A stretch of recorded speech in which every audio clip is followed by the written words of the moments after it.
So, hi guys, this is Doms and welcome to my digital space. And ito na yung pang fourth episode natin.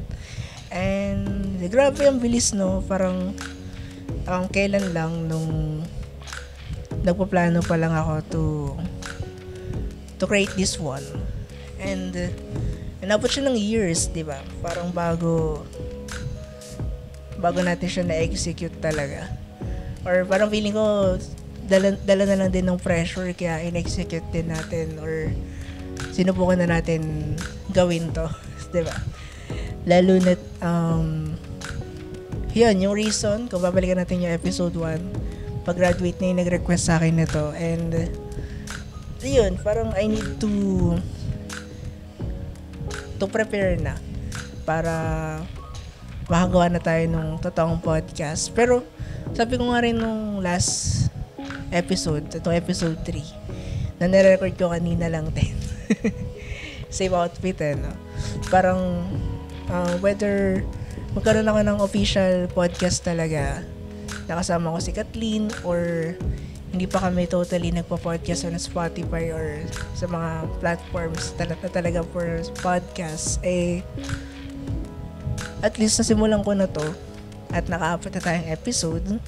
So gusto ko lang palakpakan yung sarili ko doon. So good job. And magtutuloy naman to, diba? So parang hindi ko naman to basta rin bibitawan, dahil sabi ko nga rin kanina or sa last episode is despite of medyo parang dagdag pagod to, kasi dapat nagpapahinga na ako. Anong oras na, di ba? 1:00 na ng madaling araw. So, and Friday or Saturday na ng madaling araw. So, parang dapat nagpapahinga na lang ako dahil deserve ko. Dahil naging busy ako this week. Ganyan. Pero, yun, parang I choose to continue and create this one dahil masaya at nag-enjoy ako talaga. So, mahirap lang yung post-prod, pero overall naman, lalo na pag nagre-release na ako ng content, iba yung relief, diba? Kahit parang sa first 5 or 12 hours nung release natin is less than 10 palang yun nakakapakinig or nakakapanood. At least meron, kaysa before na talagang wala. No, and mind you, dati para talagang mag-open pa ulit sa account para may mag-count na 1 or 2 na nanood. Pero ngayon, in the past days, hindi. So, talagang, na yan, sabi ko sa sarili ko, totoong tao na yung bumabalik. Totoong tao na yung nanonood. Kahit single digit lang yan, kasi may mga content tayo na single digit lang ang views. So, naintindihan ko naman yun. And, yan yung kailangan kong bigyan ng or pagtunan ng pansin paano siya magiging makabuluhan para sa ating lahat, diba? Pero yun, parang at least siguro dala na rin ng consistency natin, diba? Na talagang starting January, although nagbungi-bungi nga, diba? Talagang tinutuloy-tuloy natin. Kumbaga, dapat sa last part ko pa sasabihin to, pero yun, consistency and yung commitment na dito sa ginagawa natin, despite of I also have priorities, commitment din, 'di ba, outside of pagiging isang content creator. Hangga't may oras tsaka nagagawa ng paraan na pagsabay-sabayin sila, gawin na natin or ipagpatuloy na natin, 'di ba? So, yun, for today's episode, parang gusto ko lang pag-usapan today is yung about dito, specifically dito pala sa content natin na may digital space, diba?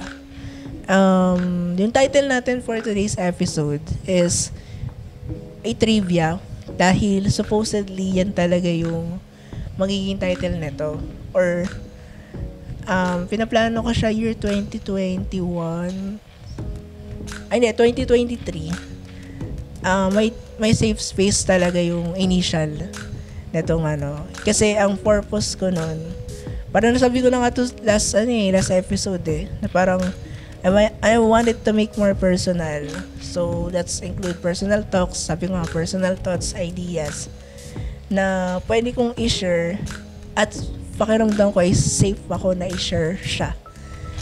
And itong mga bagay na to, yung mga ganitong usapin, parang hindi mo naman din pwede siya kasing i-open sa basta-basta rin sa mga closest friends mo or sa mga talaga pinagkakatiwalaan mo eh. So parang nakikita ko talagang solution is SOCMED.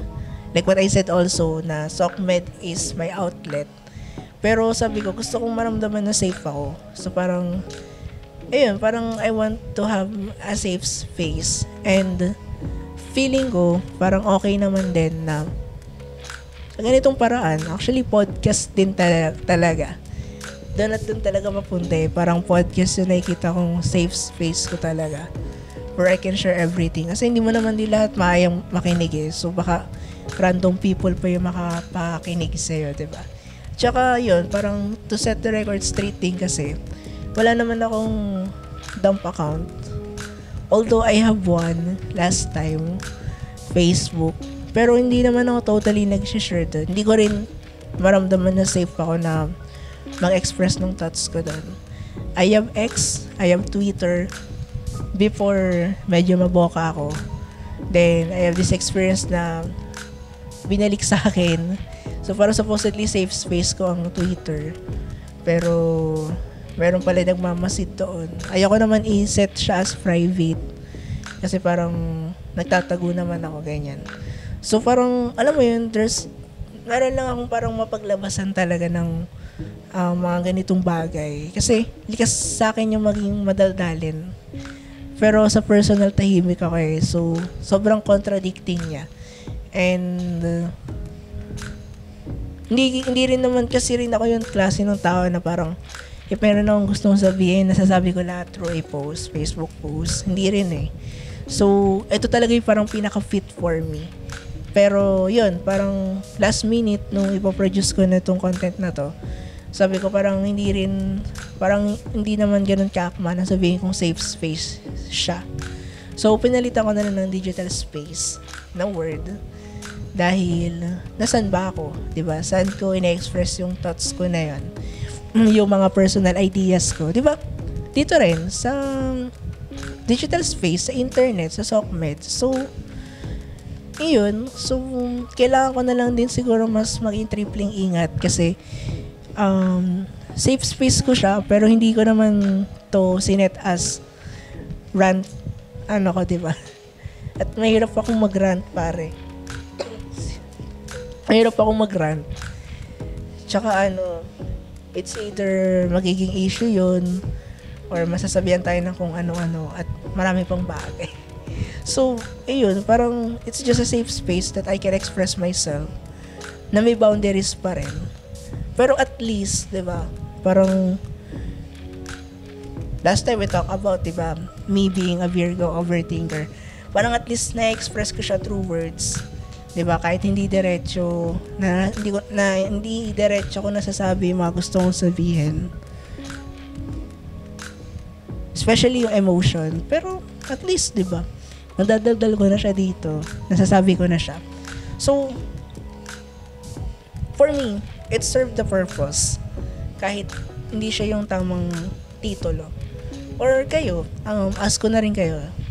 No, use the comment section below. Tama lang ba na digital space yung ginamit ko? Or okay din na safe space? Pero may magkakaroon pa naman tayo ng other platform for podcast. Bakit na natin gamitin, di ba?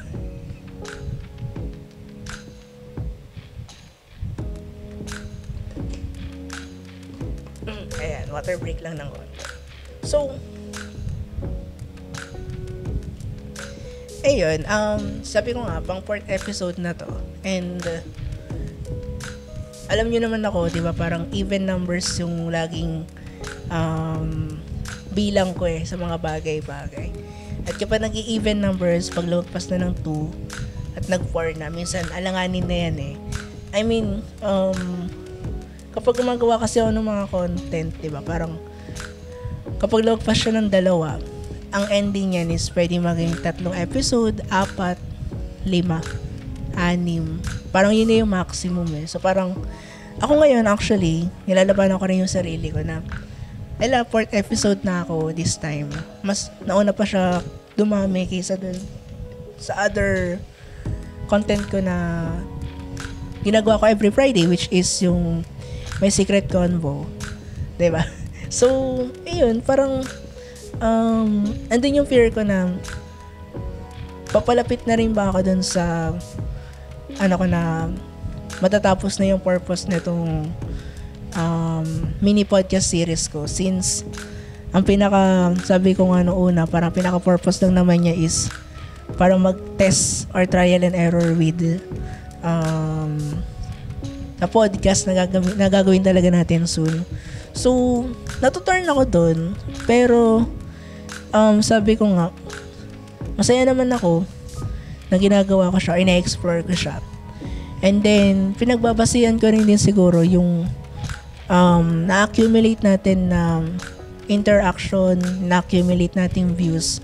If this is something na worth panoorin, hindi siya nagsisingle digit na views, or alam mo yun, parang sumasabay din siya sa other content natin, yung for this year 2024, makukonsider natin na mas may tuloy siya.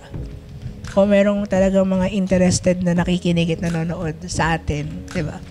Habang tayo ay nagsasalita ng 20 minutes or more. Pero yun nga, parang either ways naman, factor lang naman yun to consider para sa akin. Kasi sa totoo lang, share ko na rin sa inyo. Nakaplano na kasi yung first half of the year ko. So, I consider parang basketball kasi yung every year. Merong first quarter, second, third, and fourth. Meron ding first half and second half. So, ang first half natin is 6 months. So, that's 2 quarters. So, each quarter is 3 months. Nung nag-start tayo ng January, February, March. Then, tumatak mo na yung second quarter, which is March, April, and April, May, and June. Sorry.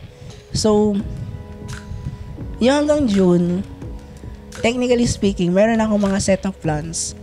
Meron na akong listahan ko ano yung mga naka-upload. And sabi ko nga sa inyo, nire-record ko to in advance, at least a weeks, 2 weeks, 3 weeks, diba? Na, sinut ko na, inedit ko na, tapos for uploading na lang, or at least naka-scheduled post na siya sa YouTube or Facebook. So, ayun, parang ngayon is nakaset na siya lahat. Nakaplano na rin siya lahat. Tapos, by June, I just need to observe, tulad ng ginawa ko nung March. Lahat ng content na in-upload ko nung March is sinut ko na siya. First, yung pinaka-recent is second week ng March ata yung hindi ako nakakamali. So, observe. Diba? Ina-observe ko yung takbo ng audiences, yung takbo ng channel natin, if parang worth it ba yung twice a week na upload. Kasi supposedly, thrice yan 3. Pero, pinapakaramdaman din natin yung ginagawa din natin sa ibang bagay, sabi ko nga. So, yun, there's a plan, actually. And isa sa mga plano ko for this one is hanggang 6 episodes pa. So, yun yung isang good news ko sa inyo. So, this month of April, binomboard ko ng 4 episodes. By May, balik tayo sa Secret Convo. Yun na, nilalatag ko na yung plano. And hopefully mangyari. Hopefully talaga mangyari. Kasi, nag-change din ako ng plan minsan last minute. Depende sa pangangailangan tsaka sa mga recent activities eh. Pero yun, May 4 na Fridays yun. Tama ba? Wait lang, check ko lang. Pero yun, basta may 4 na Fridays ang May. 5 pa lang. Pero gagawin ko lang siyang 4. Para hindi masyadong mahirap. 4 na Fridays for Secret Convo. And currently kasi ngayon is meron na akong na-interview. So, edit na lang din. Ganyan. So, yan. Tapos June, last may 2 episodes pa for this one, then 2 episodes for Secret Convo. Tapos third quarter ko i-release ng pang third naman na makakasabayan ng may Secret Convo tsaka ng may Digital Space na content, no? So abangan nyo yun. Medyo matagal pa kasi pinaplano ko pa naman siya. So bottom line is meron akong plano talaga. Meron akong plano for studies, meron akong plano for short film production, meron din po yan. Ayoko lang magbigay ng mga ideas dyan. Tsaka, mas matagal ang proseso ng film kaysa sa content na ikaw may hawak ng oras mo Pero yun, may plano ako and kailangan ko lang siyang i-execute. Yun yung parang pinaka-challenge sa akin.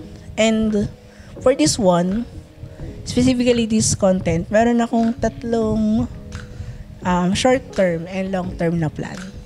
So, pasadaan na kagad natin. So, una, sa short-term plan, 4 episodes, nabanggit nyo na siya, 4 episodes muna for now. Then, meron tayong upcoming 2 episodes for June na probably i-record ko siya mga May kapag di na ako masyadong busy. No? So, ayan. Tapos, practicing making outline for podcast.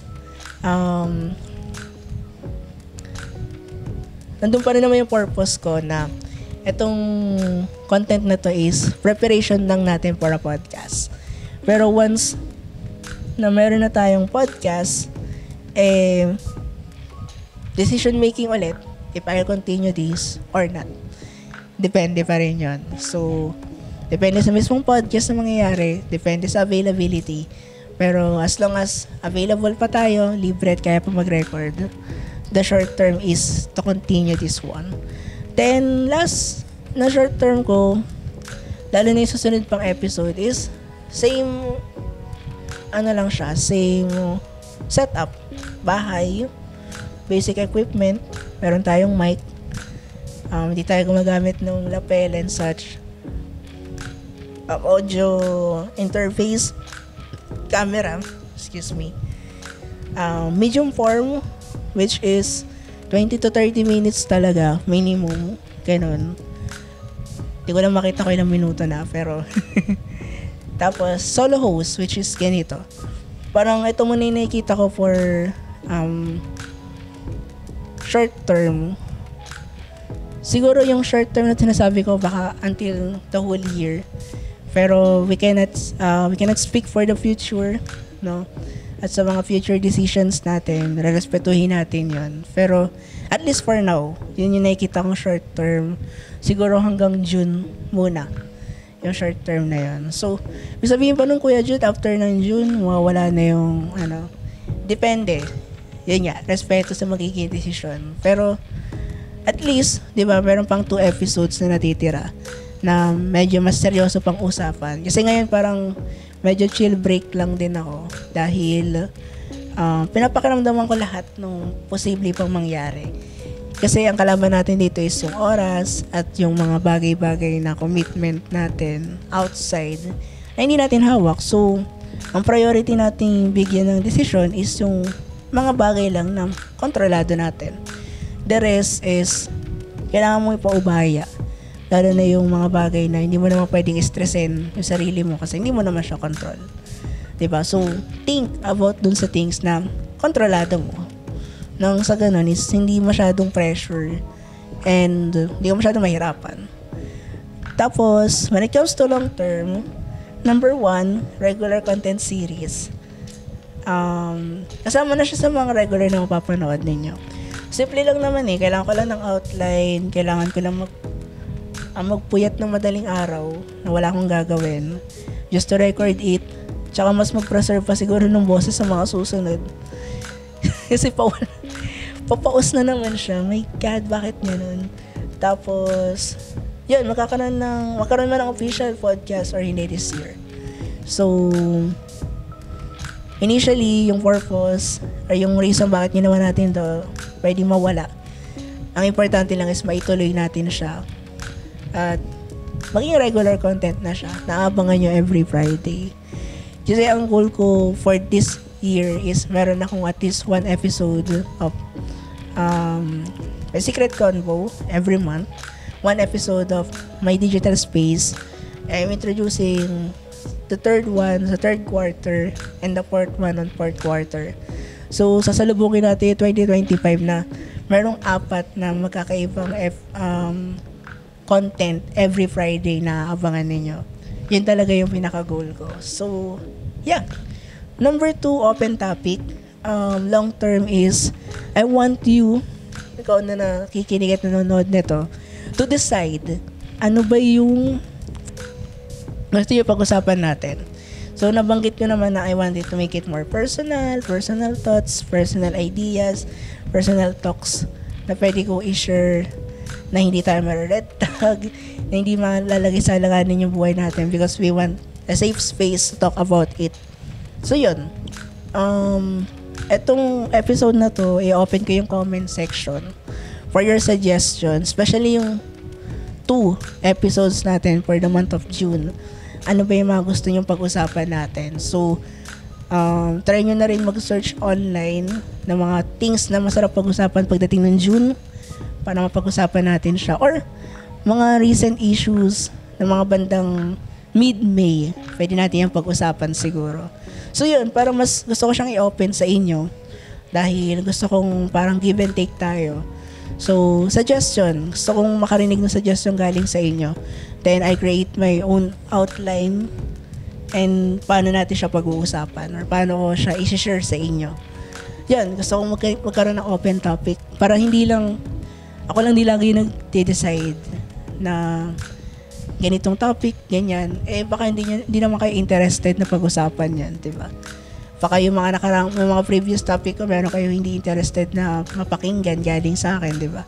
Kaya mababa yung listen or views niya, di ba? So, yan. Hanap ko rin is yung kung ano rin yung interesado para sa inyo. Then, lastly, number 3, ito yung pinakagusto kong gawin for this one. Regular content series. And at the same time, yung una, tapos open topic. Parang itong content na to is gusto ko siyang madala sa labas. I mean, hindi na lang siya yung setup na nandito ako sa bahay. Parang kailangan ko nung compact setup. Meron ako ina-eye dati nun yung microphone tapos mixer. Kukonect mo sa cellphone o kaya sa camera. Setup mo lang yung camera dyan. Tapos, pwedeng nasa labas ka, kumakain. Pwedeng ganito, nasa sasakyan. Anywhere. Parang gusto ko siya maging content anywhere na meron akong digital space. Welcome to my digital space. I'm now here sa ganitong lugar. Ganyan, so on and so forth. So, maraming kumbaga lugar. Kumbaga dumadayo tayo sa ibang lugar. Kasi ang safe space naman natin is hindi lang naman dito sa bahay. And kahit nasa internet tayo, parang, alam mo yun, feel ko mag-share dito sa lugar na to eh. May ganun akong idea eh. Parang sarap mag-share dito. Nandito ako ngayon sa may isang lugar na napuntahan ko yung sa may fast food chain. Hindi ko na babanggitin. Hindi naman ako sponsored. Pero ang ganda ng upuan nila. Pang native yung kasi medyo province. Tapos yung upuan nung kainan nila sa outdoor al fresco is hindi siya yung normal na upuan. So parang papatong mo yung mo. Basta parang nakangat yung paa mo. Ganyan. Tapos naka-level ng konti. Tapos kahoy siya. Parang sarap mag-host ng ganun na I feel ko safe ako mag-share dito. So, parang yung parang ideas ko lang na labas din ng bahay para cool, 'di ba? Para hindi lang yung bahay yung tinatag mo as safe space mo to share your ideas on your digital space. So, yeah, somewhere. Yun yung parang cool ko. And magkaroon din tayo ng guest host siguro soon. So, I need talaga magpundar ng more than one mic. Then, yung compact na para at least, ito yung pinaka-best example pa lang. Na hindi ko nilagay dito, pero naisip ko lang ngayon lang. Bawat, meron yung best friend ko, gusto kong puntahan. Si Kathleen, sa bahay nila. Doon kami mag-usap, doon kami mag-podcast. Dala ko siya. Tapos, ganun. Punta ako sa best friend ko, gusto ko siyang i-topic. dinadahilan na hindi ako makakapunta ng studio, di ako pupunta. Dala ko yung gamit ko. Parang gano'n. Yun yung parang initially ideas ko. So far, as of this moment, for my long-term and short-term, for long-term and short-term ko for this content. And kung tatanungin nyo ako, yung iba ring content, may ganun din ako eh. Yung Dom's Diary and other stuff pa na gagawin natin soon. Meron akong initial na long-term and short-term plan na kapag nakikita ko hindi talaga nagsasucess pagdating sa atake or what, mamodify ko muna. Pero kung hindi talaga nag-generate ng views yung content na yun, I need to let go. Yun yung pinaka-last decision. Pero as long as serve pa yung purpose niya, nag-enjoy pa ako. And negotiable pa sa akin na kahit single digit views lang. For example, pero wag naman sana. Yung 4 episodes, single digit views lang siya. Masaya naman ako na nag-share, di ba? So, baka negotiable pa yan sa akin. Pero kailangan ko i-consider yung numero. Kailangan ko i-consider yung reach. Kailangan ko i-consider yung analysis din. Data from YouTube and other platforms. So, at the end of the day, practice makes perfect, sabi nila.